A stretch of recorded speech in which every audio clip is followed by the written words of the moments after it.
The June 14th, 1986 accident on Mindbender at Galaxyland has got to be one of, if not the most, infamous roller coaster accidents in history. The accident not only changed the lives of everyone involved, but the coaster industry as a whole. Despite this accident happening over 30 years ago, it is still often talked about. Today we're going to be going into detail as to what caused this accident and what has happened since. Keep in mind that since this accident happened before the social media and internet we have today, a lot of the details are scarce. In 1985, Galaxyland, then known as Fantasyland, took delivery of Mindbender from West German roller coaster manufacturer Schwarzkopf. The ride was designed by famed roller coaster designer Werner Stingel and was a near clone of the now equally infamous Dreyer Looping, more well known as Quimera. The ride was 145 feet or 44 meters tall, making it one of the tallest roller coasters in the world at the time.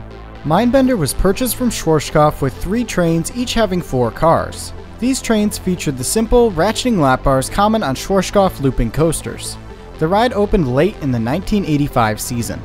On the evening of June 4th, 1986, Mindbender ride operators noticed the ride making a strange sound. Following normal procedure, they called the ride down and contacted maintenance. Maintenance sent the ride around empty to try and hear the sound. They noted that it made no unusual noises during the empty cycle, so they decided to allow the operators to reopen the ride. The ride operators reopened the ride. When the yellow train traversed the ride course, the sound was noted again. Accordingly, the ride crew called the ride back down and called maintenance back out. When they arrived, the ride operators specifically told them the sound was coming from the yellow train. Ride maintenance ran the yellow train around empty and again heard no sound. This was likely due to the yellow train being empty and thus being much lighter and therefore putting way less stress on the wheel assembly. Much like the time before, ride maintenance told the ride crew to resume operation. An unknown number of cycles later, a full yellow train traversed the layout. When the ride entered the small airtime pop before the second-to-last block break and the final vertical loop, the left wheel assembly on the 4th car completely detached from the rear axle.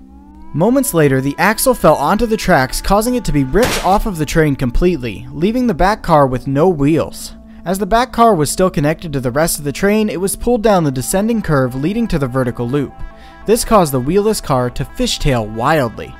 During this fishtailing, the car struck the track again. This tore out the entire underside of the train as well as the lap bar locking mechanism, leading to a catastrophic failure of Car 4's lap bars, ejecting all 4 riders in Car 4. The train, now with significantly less speed thanks to the failed 4th car, slowly climbed into the vertical loop but was unable to complete it due to the aforementioned loss of speed. The train rolled backwards and the now empty Car 4 slammed into the concrete supports of the first loop, finally stopping the train. The riders in Cars 1, 2, and 3 all suffered some kind of neck injury but survived. All except for one of the riders in the 4th car were unfortunately killed by their ejection from the ride that saw them flung over 25 feet at over 30 miles per hour into the concrete floor below. The investigation started immediately, and eventually an over 200-page report was created on the accident.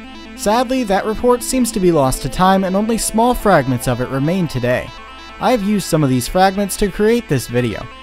What's left of the report outlines multiple reasons for the failure, including poor quality control from Schwarzkopf as they were undergoing a bankruptcy at the time of Mindbender's construction, and the operations and maintenance manuals not being fully translated from German to English.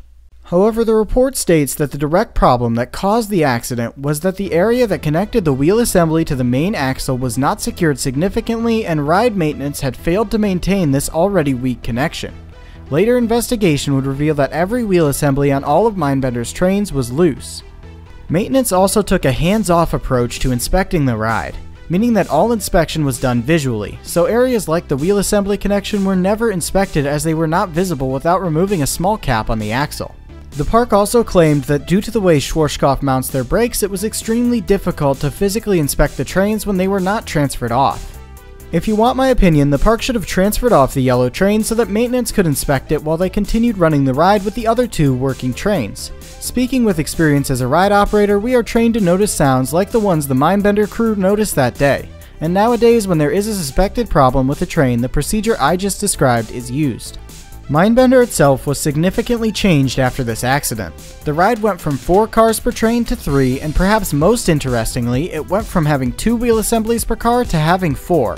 This is something that to my knowledge no other Schwarzkopf looping coaster has.